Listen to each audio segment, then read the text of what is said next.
ನಮ್ಮ ವೈಷ್ಣವ ಪರಂಪರೆ ಹೇಗೆ ಬೆಳೆದು ಬಂತು ಎಂಬುದನ್ನು ನಾವು ನೋಡ್ತಾ ಇದ್ದೇವೆ. ನಿನ್ನೆ ದಿವಸ ಜಯತೀರ್ಥರಿಂದ ಆಶ್ರಮ ಸ್ವೀಕಾರ ಮಾಡಿದ ಮಹಾ ತಪಸ್ವಿಗಳಾದ ವಿದ್ಯಾಧಿರಾಜ ತೀರ್ಥರ ಬಗ್ಗೆ ಸ್ವಲ್ಪ ಮಟ್ಟಿಗೆ ನೋಡಿದ್ದೇವೆ. ಇವತ್ತಿನ ದಿವಸ ಅಂಥ ಮಹಾನ್ ತಪಸ್ವಿಗಳ ಶಿಷ್ಯರಾದ ವಿದ್ಯಾಧಿರಾಜ ತೀರ್ಥರಿಂದ ಆಶ್ರಮ ಸ್ವೀಕಾರ ಮಾಡಿದ ರಾಜೇಂದ್ರ ತೀರ್ಥರ ಬಗ್ಗೆ ನಾವು ಸ್ವಲ್ಪ ಮಟ್ಟಿಗೆ ನೋಡುವ ಪ್ರಯತ್ನವನ್ನು ಮಾಡ್ತಾ ಇದ್ದೇವೆ. ರಾಜೇಂದ್ರ ತೀರ್ಥರು ಕೊಟ್ಟಂತಹ ಕೊಡುಗೆ ಬಹಳ ಅಪಾರವಾಗಿದೆ. ಮಧ್ವ ಸಿದ್ಧಾಂತವನ್ನು ಜಗದುದ್ದಗಲಕ್ಕೂ ಹರಡುವ ಅಥವಾ ಅದನ್ನು ಬೆಳೆಸುವ ಕಾರ್ಯದಲ್ಲಿ ವಿಶೇಷವಾಗಿ ತಮ್ಮನ್ನು ತೊಡಗಿಸಿಕೊಂಡಂತಹ ಮಹಾನ್ ವ್ಯಕ್ತಿ ರಾಜೇಂದ್ರ ತೀರ್ಥರು. ಶ್ರೀಮದ್ ಆಚಾರ್ಯರ ನಂತರ ಮುಂದೆ ಬಂದಂತಹ ಪರಂಪರೆಯಲ್ಲಿ ಅಂದರೆ ವ್ಯಾಸರಾಜರ ತನಕ ಈ ಭಾಗದಲ್ಲಿ ಅಂದರೆ ಆಂಧ್ರ, ತಮಿಳುನಾಡು, ಕರ್ನಾಟಕ ಈ ಭಾಗಗಳಲ್ಲಿ ಮಧ್ವ ಸಿದ್ಧಾಂತದ ಬೆಳವಣಿಗೆ, ಅದರ ಪ್ರಚಾರ ಹೇಗಾಯಿತು ಎಂಬುದನ್ನು ಸ್ವಲ್ಪ ಮಟ್ಟಿಗೆ ನಾವು ನೋಡಿದ್ದೇವೆ. ಜಯತೀರ್ಥರು, ಅವರ ನಂತರ ಬಂದಂತಹ ಅನೇಕ ಶಿಷ್ಯರು, ವಿಶೇಷವಾಗಿ ಯುಭದೇಂದ್ರರು, ಶ್ರೀಪಾದರಾಜರು, ವ್ಯಾಸರಾಜರು ಮತ್ತು ದಾಸರು, ಪುರಂದರದಾಸರು ಮೊದಲಾದವರ ಕೊಡುಗೆಯನ್ನು, ಅವರು ಮಾಡಿದ ಉಪಕಾರವನ್ನು ಸ್ವಲ್ಪ ಮಟ್ಟಿಗೆ ನಾವು ಸ್ಮರಣೆ ಮಾಡಿದ್ದೇವೆ. ಶ್ರೀಪಾದರಾಜರಂತೂ ಒಂದು ಭಕ್ತಿ ಸಿದ್ಧಾಂತ ಕರ್ನಾಟಕದಲ್ಲಿ ಬೆಳೀಲಿಕ್ಕೆ ಪ್ರಮುಖ ಕಾರಣರಾಗಿ ದಾಸ ಸಾಹಿತ್ಯದ ಅವಶ್ಯಕತೆ ಇದೆ ಎಂಬುದನ್ನು ನಮ್ಮ ಗಮನಕ್ಕೆ ತಂದು ಅನೇಕ ಮಾಧ್ವರಿಗೆ ವೇದದಲ್ಲಿರತಕ್ಕಂತಹ, ಉಪನಿಷತ್ತುಗಳಿರತಕ್ಕಂತಹ ಎಷ್ಟೋ ವಿಷಯಗಳನ್ನು ಎಲ್ಲರೂ ಕೂಡ ಚಿಂತನೆ ಮಾಡುವ ಹಾಗೆ ದಾಸ ಸಾಹಿತ್ಯದ ಮುಖಾಂತರ ಒಂದು ಕ್ರಾಂತಿಯನ್ನು ಮಾಡಿದ್ದಾರೆ. ಸುಮಾರು ಮಹಿಮೆ ಇದೆ. ಶ್ರೀಪಾದರಾಜರು, ವ್ಯಾಸರಾಜರು ಇಂಥವರು ಅದ್ಭುತವಾದ ಕೊಡುಗೆ ನಮಗೆ ಕೊಟ್ಟಿದ್ದಾರೆ. ಒಂದು ಭಕ್ತಿ ಪಂಥ ಅವರಿಂದ ಬೆಳೆದು ಬಂತು. ನರಹರಿ ತೀರ್ಥರು, ಶ್ರೀಪಾದರಾಜರು, ಪುರಂದರದಾಸರು, ವಾದಿರಾಜರು, ಕನಕದಾಸರು ಇವರಿಂದ ವ್ಯಾಸ ಸಾಹಿತ್ಯ, ದಾಸ ಸಾಹಿತ್ಯದ ಜೊತೆಗೆ ಅದ್ಭುತವಾದ ಭಕ್ತಿ ಪಂಥ ಬೆಳೆದು ಬಂತು. ಇಡೀ ಭಾಗದಲ್ಲಿ ಬೆಳೆಯಿತು. ರಾಜೇಂದ್ರ ತೀರ್ಥರು ಆಶ್ರಮ ಸ್ವೀಕಾರ ಮಾಡಿದ ಮೇಲೆ ಆಂಧ್ರ, ಮಹಾರಾಷ್ಟ್ರ ಇಲ್ಲಿ ದ್ವೈತ ಸಿದ್ಧಾಂತವನ್ನು ಪ್ರಚಾರ ಮಾಡ್ತಾ, ವಿಶೇಷವಾಗಿ ಅವರು ಗುಜರಾತ್ ಅಂದರೆ ಉತ್ತರ ಭಾರತ, ಉತ್ತರಾಪಥ, ಬಂಗಾಳದ ಕಡೆ ಅವರು ಹೋಗ್ತಾರೆ. ಆ ಭಾಗದಲ್ಲಿ ಅವರ ಒಂದು ಸಂಚಾರವನ್ನು ಕೈಗೊಂಡು ಆ ಭಾಗದಲ್ಲಿರತಕ್ಕಂತಹ ಅನೇಕ ಪಂಡಿತರಿಗೆ ತಾವು ಕಂಡುಕೊಂಡಂತಹ, ಜಯತೀರ್ಥರಿಂದ ಸಾಧನೆ ಮಾಡಿ ಬೆಳೆಸಿಕೊಂಡಂತಹ ಶ್ರೀಮದ್ ಆಚಾರ್ಯರ ದ್ವೈತ ಸಿದ್ಧಾಂತದ ಒಂದು ಬೆಳಕನ್ನು ಅಥವಾ ಅದರ ಪ್ರಚಾರವನ್ನು ಆ ಭಾಗದಲ್ಲಿ ಮೂಡಿಸಬೇಕು ಅಂತ ಅತ್ಯಂತ ಉತ್ಸಾಹದಿಂದ ಹೊರಟಿರತಕ್ಕಂಥವರು ರಾಜೇಂದ್ರ ತೀರ್ಥರು. ಅವರ ಸಂಚಾರ ಆ ಭಾಗದ ಕಡೆ ನಡೆಸಿದ್ದಾರೆ. ಸಂಚಾರವನ್ನು ಆ ಭಾಗದಲ್ಲಿ ಮಾಡಿದರು ಅವರು. ಯಾಕಂದರೆ ಆ ಭಾಗದಲ್ಲಿ ಬಹಳಷ್ಟು ಪಂಡಿತರಿದ್ದರು, ಹೆಚ್ಚು ಪಂಡಿತರು, ಈಗಾಗಲೇ ಅದ್ಭುತವಾದ ಸಾಧನೆ ಮಾಡಿದ ಮಹಾ ಮೇಧಾವಿಗಳು, ಅಂದರೆ ಬೇರೆ ಬೇರೆ ಮತಗಳಲ್ಲಿ ಸಾಧನೆ ಮಾಡಿರ್ತಕ್ಕಂತಹ ಮಹಾನ್ ಪಂಡಿತರಿದ್ದರು. ಈ ದ್ವೈತ ಸಿದ್ಧಾಂತವನ್ನು ಶ್ರೀಮದಾಚಾರ್ಯರು ನಮಗೆ ಕೊಡುವ ಮೊದಲು ಇದ್ದಂತಹ ಅನೇಕ ಮತಗಳೇನಿವೆ, ಆ ಮತಗಳಿಗಿಂತ ನಮ್ಮ ಮತ, ಮಧ್ವಮತ ಭಾಳ ಶ್ರೇಷ್ಠ ಎಂಬುದನ್ನು ಅವರ ಗಮನಕ್ಕೆ ತರುವ ಪ್ರಯತ್ನವನ್ನು ರಾಜೇಂದ್ರ ತೀರ್ಥರು ಮಾಡಿದ್ದಾರೆ. ಪರಮ ಸಾಹಸಿಗಳು ಅವರು, ಅತ್ಯಂತ ಸಾಹಸಿಗಳು, ತಪಸ್ವಿಗಳು. ಯಾಕಂದರೆ ವಿದ್ಯಾಧಿರಾಜ ತೀರ್ಥರ ಮಹಿಮೆಯನ್ನು ನಾವು ಕೇಳಿದ್ದೇವೆ. ಅಂಥವರ ಕೈಯಲ್ಲಿ ತಯಾರಾದವರು ತಮ್ಮ ಇಡೀ ಒಂದು ಛಲ, ಇಡೀ ಜಗದುದ್ದಗಲಕ್ಕೂ ಈ ಮಧ್ವ ಸಿದ್ಧಾಂತದ ಒಂದು ಪ್ರಚಾರವನ್ನು ಮಾಡಬೇಕು. ಮಧ್ವ ಸಿದ್ಧಾಂತದ ಒಂದು ದುಂದುವಿ ಏನಿದೆ, ಆ ಮಧ್ವ ಸಿದ್ಧಾಂತದ ಒಂದು ಉಜ್ವಲವಾದ ಪ್ರಕಾಶಮಾನವಾದ ಆ ಒಳಗಿನ ಅನೇಕ ತತ್ವ ರಹಸ್ಯಗಳೇನಿವೆ ಅದರ ರುಚಿಯನ್ನು ಆ ಭಾಗದವರ ಗಮನಕ್ಕೆ ತರಬೇಕು ಅಂಥೇಳಿ ಅತ್ಯಂತ ಉತ್ಸಾಹವನ್ನು ತುಂಬಿಕೊಂಡು ಹೊರಟಿರ್ತಕ್ಕಂಥವರು ರಾಜೇಂದ್ರ ತೀರ್ಥರು. ಹೀಗಾಗಿ ಅವರಿಗೆ ಹುಮ್ಮಸ್ಸು ಮೊದಲು ಅವರ ಗಮನಕ್ಕೆ ತರಬೇಕು. ಅವರ ಗಮನಕ್ಕೆ ತಂದರೆ ಇಡೀ ಭಾರತದ ಉದ್ದಗಲಕ್ಕೂ ಕೂಡ ತಂದಾಗ್ತದೆ. ಹೆಚ್ಚು ಪಂಡಿತರು ಮೇಧಾವಿಗಳು ಇರತಕ್ಕಂತಹ ಊರು ಆ ಭಾಗ ಅಂತಂದರೆ ಬಂಗಾಳದ ಭಾಗ. ಅವರ ಗಮನಕ್ಕೆ ತಂದರೆ ಒಂದು ದೃಷ್ಟಿಯಲ್ಲಿ ಎಲ್ಲ ಭಾಗದಲ್ಲಿಯೂ ಕೂಡ ಮಧ್ವ ಸಿದ್ಧಾಂತದ ಪ್ರಚಾರ ಆಗ್ತದೆ.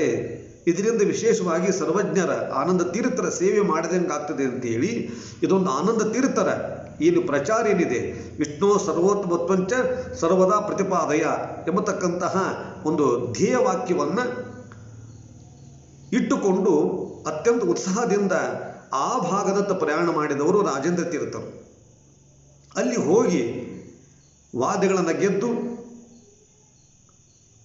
ಮಹಾ ತರ್ಕ ಪಂಡಿತರು, ನವೀನ ನ್ಯಾಯವನ್ನು ವಿಶೇಷವಾಗಿ ಕರಗತ ಮಾಡಿಕೊಂಡಿರ್ತಕ್ಕಂಥವರು ಅವರ ಬಳಿ ಹೋಗಿ ನಮ್ಮ ಸಿದ್ಧಾಂತವನ್ನು ಹೇಳಿ ಅವರು ಅದನ್ನು ಒಪ್ಪಿಕೊಳ್ಳುವಂತೆ ಮಾಡಿದರು. ಎಷ್ಟೋ ಜನ ಇವರ ವಾದದ ವೈಖರಿ, ಯಾಕಂದರೆ ಇವರು ಹೇಳತಕ್ಕಂಥ ಅವರು ಈಗಾಗಲೇ ಜಯತೀರ್ಥರಿಂದ ಪರಿಪಕ್ವವಾದ ವಾದದ ವೈಖರಿಯನ್ನು, ಸಿದ್ಧಾಂತವನ್ನು ಹೇಗೆ ನಾವು ಪ್ರಸ್ತಾಪನೆ ಮಾಡಬೇಕು, ಹೇಗೆ ಇನ್ನೊಬ್ಬರ ಗಮನಕ್ಕೆ ತರಬೇಕು ಅಂತಕ್ಕಂತಹ ವಿಶೇಷವಾದ ಒಂದು ಕುಶಾಗ್ರಮತಿಯನ್ನು ಜಯತೀರ್ಥರು ಹಾಗೂ ವಿದ್ಯಾಧಿರಾಜ ತೀರ್ಥರು ಮೊದಲಾದವರಿಂದ ತಿಳಿದು ಅವರ ಬಳಿ ಓದಿ ಕರಗತ ಅಥವಾ ಅದನ್ನು ತಳಸ್ಪರ್ಶಿಯಾದ ಜ್ಞಾನ ಪಡೆದುಕೊಂಡು ತಯಾರಾದವರು ರಾಜೇಂದ್ರ ತೀರ್ಥರು. ಅತ್ಯಂತ ಪ್ರತಿವಾದ ಭಯಂಕರರಾಗಿ ಇರತಕ್ಕಂಥವರು. ಅಲ್ಲಿ ಹೋಗಿ ಆ ವಾದಗಳನ್ನು ಗೆದ್ದು ಅವರಿಗೆ ಮನಮುಟ್ಟುವಂತೆ ತಿಳಿಸಿ ನಮ್ಮ ಸಿದ್ಧಾಂತದ ವಿಷಯವನ್ನು ಅವರ ಗಮನಕ್ಕೆ ತಂದರು. ಎಷ್ಟೋ ಜನ ಮಧ್ವಮತಕ್ಕೆ ಬಂದರು. ಮಧ್ವಮತ ಅಂದರೆ ಮಧ್ವಮತ ಅಂತಂದರೆ ಇಲ್ಲಿ ಮತ ಅನ್ನೋ ಶಬ್ದಕ್ಕೆ ಅಭಿಪ್ರಾಯ ಅಂತ ಅರ್ಥ. ಮಧ್ವರು ಹೇಳಿದ ಅಭಿಪ್ರಾಯ. ಏನು ಒಂದು ದ್ವೈತ ಸಿದ್ಧಾಂತದ ನಿಲುವು ಇದೆ, ಅವರ ಆಚಾರ್ಯರ ಅಭಿಪ್ರಾಯವನ್ನು, ಅವರು ಹೇಳಿದ ರೀತಿಯನ್ನು, ಆಚಾರ್ಯರು ಹೇಳಿದ ಹಾಗೂ ಜಯತೀರ್ಥರು ಹೇಳಿದ ವಿಷಯವನ್ನು ಇವರು ಪ್ರಸ್ತಾಪ ಮಾಡಿದ ನಂತರ ಇದಷ್ಟು ಚೆನ್ನಾಗಿದೆ ಅಂತ ಅವರು ಸಂತೋಷದಿಂದ ಮಧ್ವಮತವನ್ನು ಒಪ್ಪಿಕೊಂಡಿದ್ದಾರೆ. ಎಷ್ಟೋ ಜನ ಸಹೃದಯದರು, ನಿಷ್ಪಕ್ಷಪಾತಿಗಳು ಅಂತ ಇರ್ತಾರಲ್ಲ, ಅಂದರೆ ಸಿದ್ಧಾಂತವನ್ನು ಒಪ್ಪಿಕೊಳ್ತಕ್ಕಂಥ ನಿಷ್ಪಕ್ಷಪಾತಿಗಳು ಈ ಮತವನ್ನೇ ಅನುಸರಿಸಿದರು ಎಂಬತಕ್ಕಂಥ ವಿಷಯ ಇತಿಹಾಸದಲ್ಲಿ ಬರ್ತದೆ. ಇದೆಲ್ಲ ನಡೆದಿದ್ದು ಸಾಧಾರಣವಾಗಿ 14ನೇ ಶತಮಾನದಲ್ಲಿ. ಆ ಭಾಗದಲ್ಲಿ ಒಂದು ವಿಶೇಷವಾದ ಒಂದು ಭಕ್ತಿ ಪಂಥವನ್ನು ನಿರ್ಮಾಣ ಮಾಡಿದವರು. ಏನಿವಾಗ ಎಷ್ಟು ಆ ಭಕ್ತಿ ಸಿದ್ಧಾಂತ ಈ ಶ್ರೀಮದ್ ಆಚಾರ್ಯರು ಪ್ರಚುರಪಡಿಸಿದ ಭಕ್ತಿ ಸಿದ್ಧಾಂತ ಎಷ್ಟು ಅತ್ಯುತ್ತಮವಾಗಿದೆ ಅಂಥೇಳಿ ಎಷ್ಟೋ ಜನ ಆ ಭಾಗದವರು ಇವರ ಶಿಷ್ಯರಾದರಂತೆ, ಮಧ್ವಮತವನ್ನೇ ಅನುಸರಿಸಿದರಂತೆ. ಅಷ್ಟು ಪ್ರಭಾವಿಯಾಗಿ ಇವರು ಪ್ರಚಾರ ಮಾಡಿದರು. ಅವರು ಪ್ರಸ್ತುತಪಡಿಸಿದ ರೀತಿ ಅಷ್ಟು ಚೆನ್ನಾಗಿತ್ತು. ಇದು ರಾಜೇಂದ್ರ ತೀರ್ಥರ ಒಂದು ಅದ್ಭುತವಾದ ಕ್ರಾಂತಿ. ಏನಿತ್ತು ಬಂಗಾಳ ಆ ಉತ್ತರ ಪಥದಲ್ಲಿ ಮನೆ ಮನೆಯಲ್ಲಿ ರಾಧೇಶ್ಯಾಮ್ ರಾಧೇಶ್ಯಾಮ್ ಅಂತೇನು ನಾವು ಕೇಳ್ತೇವೆ ಹರಿಭಜನೆಯನ್ನು, ಆ ಹರಿಭಜನೆಯನ್ನು ಹುಟ್ಟು ಹಾಕಿದ ಆ ರಾಧೇಶ್ಯಾಮ್ ಎಂಬತಕ್ಕಂತಹ ಏನು ಒಂದು ಮನೆ ಮನೆಯಲ್ಲಿ ಮೊಳಗುವ ಆ ಮಂಗಳ ಧ್ವನಿ ನೀವೇನು ಕೇಳ್ತೀರಿ ಇವತ್ತಿನ ದಿವಸ, ಅದನ್ನು ಮೊದಲು ಹುಟ್ಟು ಹಾಕಿದವರು ರಾಜೇಂದ್ರ ತೀರ್ಥರು.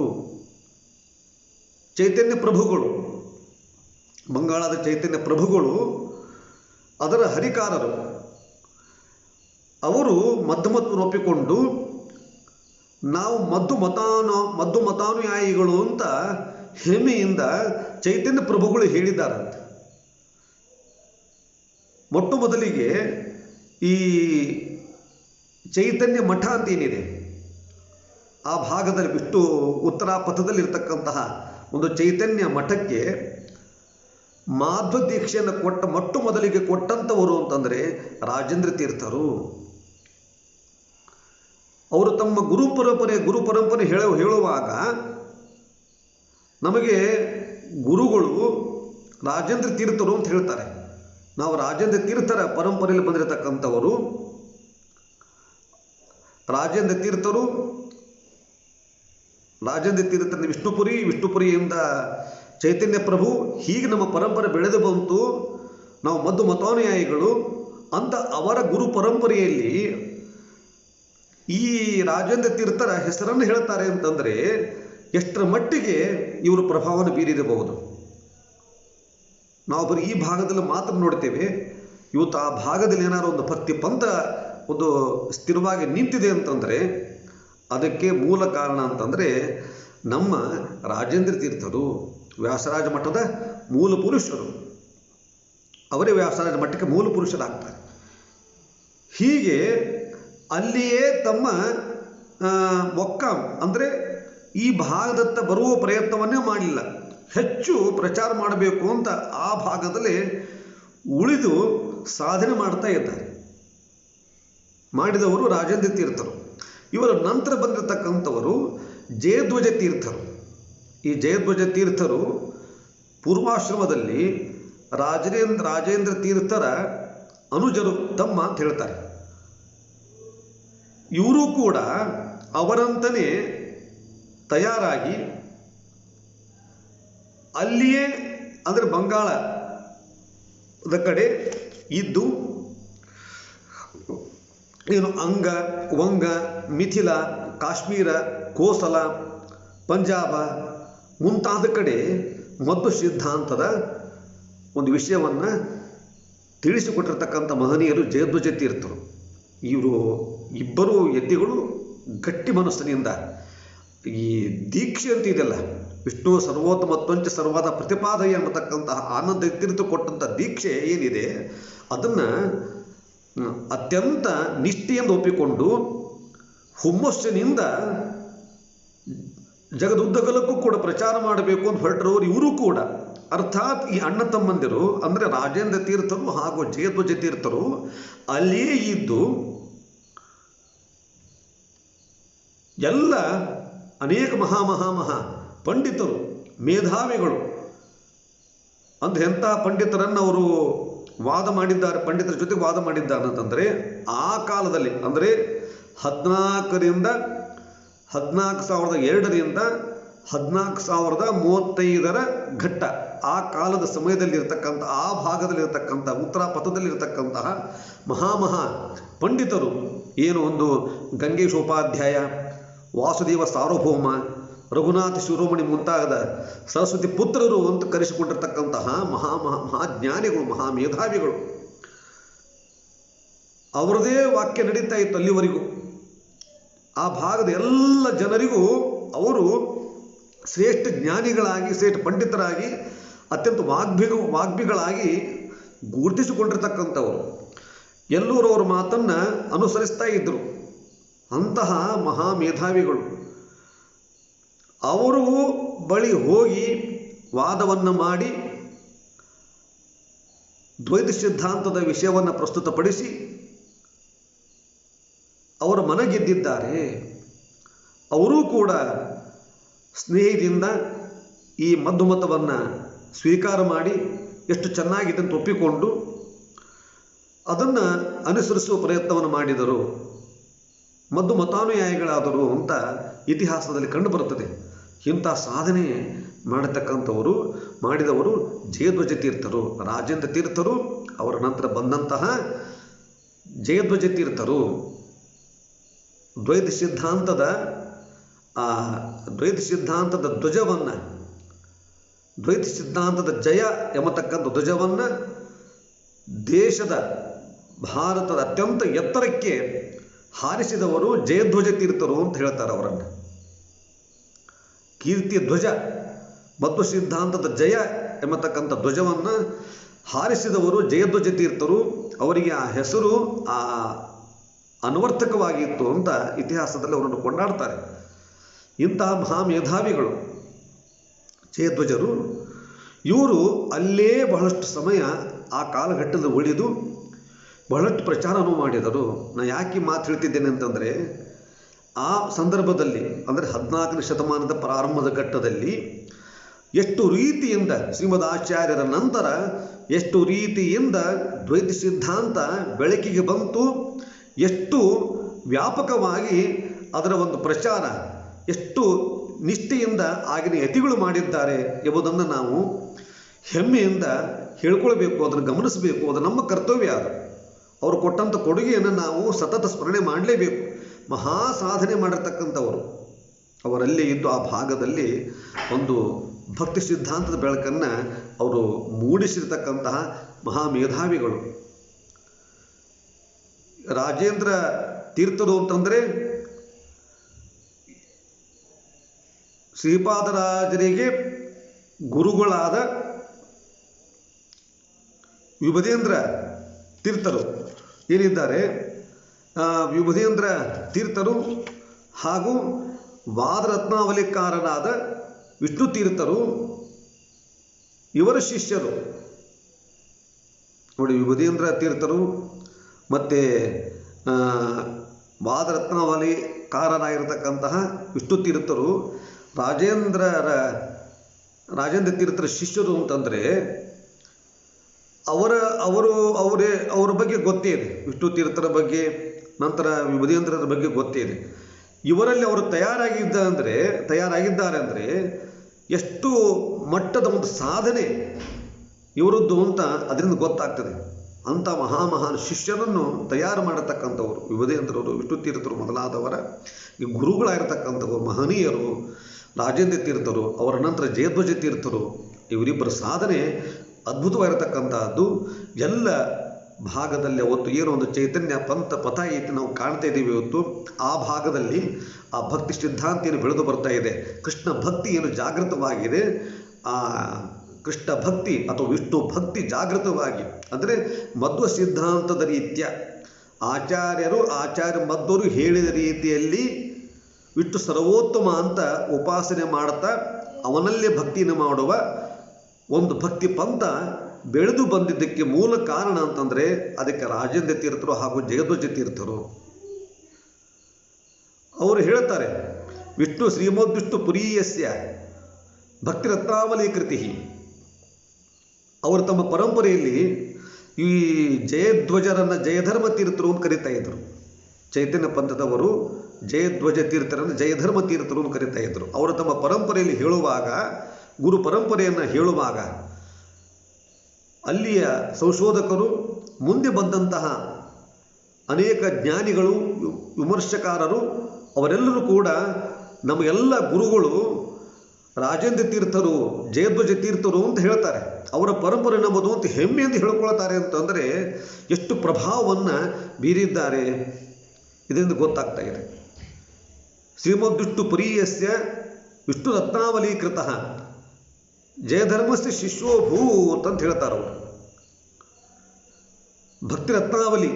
ಭಕ್ತಿರತ್ನಾವಲಿ ಎಂಬತಕ್ಕಂತಹ ಕೃತಿಯನ್ನು, ಗ್ರಂಥವನ್ನು ರಚನೆ ಮಾಡಿದ ವಿಷ್ಣುಪುರಿ ಎಂಬತಕ್ಕಂಥವರು ಚೈತನ್ಯ ಪ್ರಭುಗಳ ಗುರುಗಳು.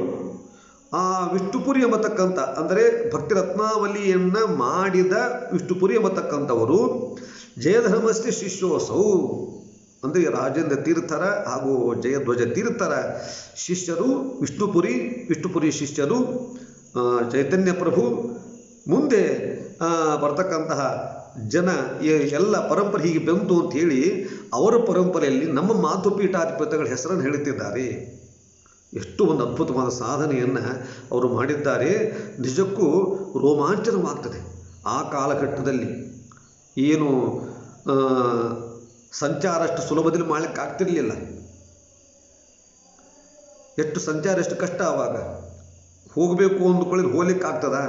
ಎಷ್ಟು ರಾಜಕೀಯ ತೊಂದರೆಗಳು, ಅನೇಕ ಬೇರೆ ಬೇರೆ ದೇಶಗಳಿಂದ, ಈ ಕಡೆ ಬೇರೆ ಬೇರೆ ಭಾಗಗಳಿಂದ, ಡಚ್ಚರಾಗಿರ್ಬೋದು, ಯುರೋಪಿಯನ್ ಆಗಿರಬಹುದು, ಅವರೆಲ್ಲರೂ ಆಗಮನ ಆಗ್ತಾ ಇತ್ತು.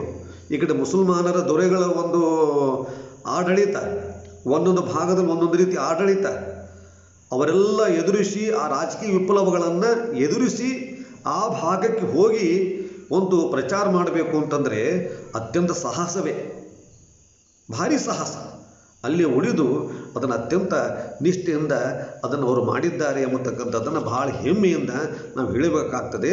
ಅದಾದ ಮೇಲೆ ಅವರು ಮುಂದೆ ಅವರ ಒಂದು ಭಕ್ತಿ ಪಂಥದಲ್ಲಿ ಅವರು ಹುಟ್ಟು ಹಾಕಿದ ಒಂದು ಏನು ಮಧ್ವ ಸಿದ್ಧಾಂತದ ಚೌಕಟ್ಟಿನಲ್ಲಿ ಹುಟ್ಟು ಹಾಕಿರತಕ್ಕಂತಹ ಒಂದು ಭಕ್ತಿ ಪಂಥ ಅಲ್ಲಿ ಬೆಳೆದು ಬಂತು. ಅದರಿಂದ ಮುಂದೆ ತಯಾರಿರತಕ್ಕಂಥ ಮಹಾ ಮೇಧಾವಿಗಳು ಚೈತನ್ಯ ಮಹಾಪ್ರಭು, ಮೀರಾ, ನರಸಿಂಹ ಮೆಹತಾ ಮತ್ತು ನರಸಿಂಹ ಮೆಹತಾ ಚಂಡೀದಾಸ್ ಮತ್ತು ರೂಪ ಗೋಸ್ವಾಮಿ ಮಹಾ ಜ್ಞಾನಿಗಳು, ಆ ಪರಂಪರೆ ಬಂದಿರತಕ್ಕಂಥವರು, ಇವರೆಲ್ಲರೂ ಕೂಡ ತಯಾರಾಗಿರ್ತಕ್ಕಂಥವರು. ಅಂದರೆ ಚೈತನ್ಯ ಮಹಾಪ್ರಭು, ಮೀರಾ, ನರಸಿಂಹ ಮೆಹತಾ, ಚಂಡೀದಾಸ್, ರೂಪ ಗೋಸ್ವಾಮಿ ಅವರ ಹೆಸರೇ ನೀವು ಕೇಳ್ತಾ ಇದ್ದೀರಿ.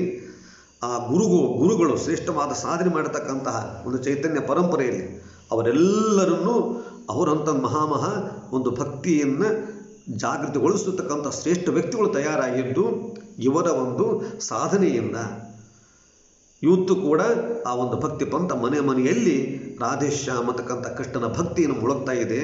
ಮಧ್ವ ಸಿದ್ಧಾಂತದ ಒಂದು ಚೌಕಟ್ಟಿನಲ್ಲಿ ಆ ಮಧ್ವ ಸಿದ್ಧಾಂತದ ಸಾರ ಏನಿದೆ ಅದನ್ನೇ ಅಳವಡಿಸಿಕೊಂಡು ಆ ಭಕ್ತಿ ಪಂಥವನ್ನು ಬೆಳೆಸಿಕೊಂಡು ಬಂದಿರತಕ್ಕಂಥವರು. ಇದೆಲ್ಲ ಬಹಳ ಒಂದು ಸಾಧನೆಯನ್ನು ನಾವು ಗಮನಿಸಬೇಕಾಗಿದೆ. ಹೀಗೆ ರಾಜೇಂದ್ರ ತೀರ್ಥರು ಹಾಗೂ ಜಯಧ್ವಜ ತೀರ್ಥರು ಅಲ್ಲೇ ಉಳಿದು ಬಿಟ್ಟಿದ್ದಾರೆ. ಅದಕ್ಕೋಸ್ಕರವಾಗಿ ತಮ್ಮದೆಲ್ಲವನ್ನು ತ್ಯಾಗ ಮಾಡಿ, ಅಂದರೆ ಯಾವ ಒಂದು ಪ್ರತಿಷ್ಠೆ, ಪೂಜೆ, ಭಿಕ್ಷೆ, ಪಾದಪೂಜೆ, ಸಂಸ್ಥಾನ ಪ್ರತಿಷ್ಠೆ ಯಾವುದೂ ಇಲ್ಲ. ಬರೀ ತಾವಾಯಿತು, ತಮ್ಮ ಪೂಜೆ ಆಯಿತು, ತಮ್ಮ ಸಾಧನೆ ಆಯಿತು, ಪ್ರಚಾರವನ್ನೇ ಇಟ್ಟು ಸರ್ವೋತ್ತಮತ್ವವನ್ನು ಪ್ರತಿಪಾದನೆ ಮಾಡುವ, ಎಲ್ಲ ಕಡೆ ತಿಳಿಸುವುದೇ ದೊಡ್ಡ ಪೂಜೆ, ಅದೇ ಸೇವೆ ಅಂತ ನಿಂತಿರತಕ್ಕಂತಹ ಮಹಾಜ್ಞಾನಿಗಳು. ಒಂದು ಪೀಠವನ್ನು ಕಟ್ಟಲಿಲ್ಲ, ಒಂದು ಸಂಸ್ಥೆಯನ್ನು ಕಟ್ಟಲಿಲ್ಲ, ಯತಿ ಭಿಕ್ಷೆ ಪಾದಪೂಜೆ ಯಾವುದ ತಂಟೆಗೂ ಹೋಗದೇನೆ ಪ್ರತಿನಿತ್ಯ ಹರಿ ಸರ್ವೋತ್ತಮತ್ವವನ್ನು ದ್ವೈತ ಸಿದ್ಧಾಂತವನ್ನು ಪ್ರಚಾರ ಮಾಡಿದ ಮಹಾ ಸಾಹಸಿಗರು, ಮಹಾ ತಪಸ್ವಿಗಳು ಅಂತಂದರೆ ರಾಜೇಂದ್ರ ತೀರ್ಥರು, ಜಯಧ್ವಜ ತೀರ್ಥರು. ಅಂದರೆ ಇವತ್ತಿನ ವ್ಯಾಸರಾಜ ಮಠದ ಮೂಲಪುರುಷರು. ಅವರೆಷ್ಟೋ ಸಮಯ ಅಲ್ಲಿ ಉಳಿದರು ಅಂತ ಹೇಳ್ತಿದ್ದಾರೆ. ಒಂದು ವೇಳೆ ಆ ಕಾಲದಲ್ಲೇ ನಂತರ ಅವರ ಕಾಲದ ನಂತರ ಅಲ್ಲಿಯೇ ಒಂದು ಏನಾದ್ರು ನಮ್ಮ ಮಾಧ್ವ ಪೀಠ ಒಂದು ಸೃಷ್ಟಿಯಾಗಿದ್ದರೆ ಅದರ ಕಥೆಯೇ ಬೇರೆ ಇತ್ತು. ಅವರಿರುವ ಸಂದರ್ಭದಲ್ಲಿ ಅವರ ನಂತರ ಆಗಲೇ ಒಂದು ಸಂಸ್ಥೆ ಅಥವಾ ಒಂದು ಹೇಗೆ ಇವಾಗ ನಾವು ಕುಂಭಕೋಣ, ಮಂತ್ರಾಲಯ, ಉಡುಪಿ, ಮೈಸೂರು, ಬೆಂಗಳೂರು ಕಡೆ ಅನೇಕ ದೊಡ್ಡ ದೊಡ್ಡ ಮಠದ ಸಂಸ್ಥಾನ ಪೀಠಗಳನ್ನು ನಾವೇ ನೋಡ್ತೇವೆ. ಇಂತಹ ಪೀಠ ಅವರ ಕಾಲಕ್ಕೆ ಏನಾದ್ರು ಅಲ್ಲಿ ತಲೆ ಎತ್ತಿದ್ದರೆ ಆ ಕಥೆಯೇ ಬೇರೆ ಇತ್ತು, ಆ ವೈಭವೇ ಬೇರೆ. ಆದರೆ ಆ ಕಾಲಘಟ್ಟದಲ್ಲಿ ಹಾಗೆ ಆಗಲಿಲ್ಲ. ಅವರಲ್ಲೇ ಉಳಿದ್ರು ಅಂತ ಹೇಳ್ತಾರೆ. ನಂತರ ಎಷ್ಟೋ ಸಮಯದ ನಂತರ ಅವರು ಈ ಕಡೆ ಬಂದರು ಅಂತ ಹೇಳ್ತಾರೆ. ಇನ್ನೂ ಅವರ ಬಗ್ಗೆ, ಆ ಇಬ್ಬರು ಯತಿಗಳ ಬಗ್ಗೆ ಇನ್ನು ಹೆಚ್ಚು ಸಂಶೋಧನೆ ನಡೀತಾ ಇದೆ. ಅವರ ವೃಂದಾವನಗಳು ಯರಗೋಳದಲ್ಲಿದೆ ಅಂತ ಕೂಡ ಹೇಳ್ತಾ ಇದ್ದಾರೆ. ಒಟ್ಟು ಒಂದು ಅತ್ಯಂತ ಆಶ್ಚರ್ಯಕರವಾಗಿ ಉಳಿದಿರತಕ್ಕಂಥವರು ಅಂತಂದರೆ ರಾಜೇಂದ್ರ ತೀರ್ಥರು ಹಾಗೂ ಜಯಧ್ವಜ ತೀರ್ಥರು. ಅಲ್ಲೇ ಉಳಿದರು. ನಂತರ ಅವರು ಅವರು ಏನು ಕೃತಿಗಳು ಬರೆದರು, ಅವರ ಗ್ರಂಥಗಳೇನು, ಅವರು ಏನು ಮಾಡಿದರು, ಅವರ ಬಗ್ಗೆ ಹೆಚ್ಚು ಒಂದು ತಿಳಿಯುವ ಪ್ರಯತ್ನ ಮುಂದೆ ಆಗಲಿಲ್ಲ. ಸ್ವಲ್ಪ ಇತಿಹಾಸದ ಮೇರೆಗೆ, ಅಂದರೆ ಅವರ ಬಗ್ಗೆ ಏನಾದರೂ ತಿಳಿಯುವುದಾದರೆ ನಾವು ಆ ಚೈತನ್ಯ ಪರಂಪರೆ ಏನಿದೆ, ಚೈತನ್ಯ ಪ್ರಭುಗಳ ಒಂದು ಆ ಭಕ್ತಿ ಚೈತನ್ಯ ಪಥ ಏನಿದೆ, ಆ ಒಂದು ಪರಂಪರೆಗೆ ಹೋದವಾಗ ಅಲ್ಲಿ ಇವರ ಇತಿಹಾಸ ಸಿಗ್ತಾರೆ. ಅಂದರೆ ಎಷ್ಟರ ಮಟ್ಟಿಗೆ ಅವರು ಪ್ರಭಾವವನ್ನು ಬೀರಿದ್ದಾರೆ ಅಂದರೆ ಅಷ್ಟು ಸೇವೆ. ಆಚಾರ್ಯರ, ಸರ್ವಜ್ಞರ, ಪ್ರಾಣದೇವರ ಸೇವೆ ಅಂತಂದರೆ ಮಧ್ವ ಸಿದ್ಧಾಂತ ಪ್ರಚಾರ ಅಂತ ತಿಳಿದುಕೊಂಡು ಅತ್ಯಂತ ವಿಷ್ಣು ಸರ್ವೋತ್ತಮತ್ವಂಚ ಸರ್ವದಾ ಪ್ರತಿಪಾದಯ ಅಂತಕ್ಕಂಥ ಮಾತನ್ನು ತಮ್ಮ ಉಸಿರಾಗಿಸಿಕೊಂಡು ಶ್ರೇಷ್ಠವಾದ ಕೊಡುಗೆಯನ್ನು ಕೊಟ್ಟಿರ್ತಕ್ಕಂಥವರು. ದೇಶದ ಎತ್ತರಗಲಿಕ್ಕೆ ಅಂಗ, ವಂಗ, ಮಿಥಿಲ, ಕಾಶ್ಮೀರ, ಕೋಸಲ, ಪಂಜಾಬ, ಉತ್ತರಾಪಥ ಮೊದಲಾದ ಕಡೆ ದ್ವೈತ ಸಿದ್ಧಾಂತ ದುಂದುಬಿಯನ್ನು ಬಾರಿಸಿರ್ತಕ್ಕಂಥವರು. ಆ ಧ್ವಜವನ್ನು, ಕೀರ್ತಿ ಪತಾಕೆಯನ್ನು, ಮಧ್ವ ಸಿದ್ಧಾಂತ ಜಯದ ಕೀರ್ತಿ ಪತಾಕೆಯನ್ನು ದೇಶದ ಎತ್ತರಕ್ಕೆ ಹಾರಿಸತಕ್ಕಂಥ ಮಹಾನ್ ಯತಿಗಳು ಅಂತಂದರೆ ಒಂದು ರಾಜೇಂದ್ರ ತೀರ್ಥರು ಹಾಗೂ ಜಯಧ್ವಜ ತೀರ್ಥರು. ಇವರಿದ್ದಂತಹ ಕಾಲಘಟ್ಟ ಒಂದು 14ನೇ ಶತಮಾನ, ಅಂದರೆ 1402ರಿಂದ 1435 ತನಕ, 1430 ತನಕ ಅವರ ಕಾಲಘಟ್ಟ ಬರ್ತದೆ. ಆ ಸಂದರ್ಭದಲ್ಲಿ ಹಾಗಿತ್ತು ಅಂತ ನಾವು ಗಮನಿಸ್ತಾ, ಅಂತಹ ಒಂದು ಮಹಾನ್ ಯತಿಗಳ ಪರಂಪರೆಯಲ್ಲಿ ಬಂದಿರತಕ್ಕಂಥವ್ರು ನಮ್ಮಂಥವ್ರು ವೈಷ್ಣವರು. ನಾವು ಇವತ್ತು ಏನು ಕಾಣ್ತಾ ಇದ್ದೇವೆ, ಇವತ್ತು ಎಲ್ಲ ಕಡೆ ಪ್ರತಿ ಸಿದ್ಧಾಂತವು ಬಹಳಷ್ಟು ಜನ ಗೊತ್ತಾಗ್ತಾ ಇದೆ.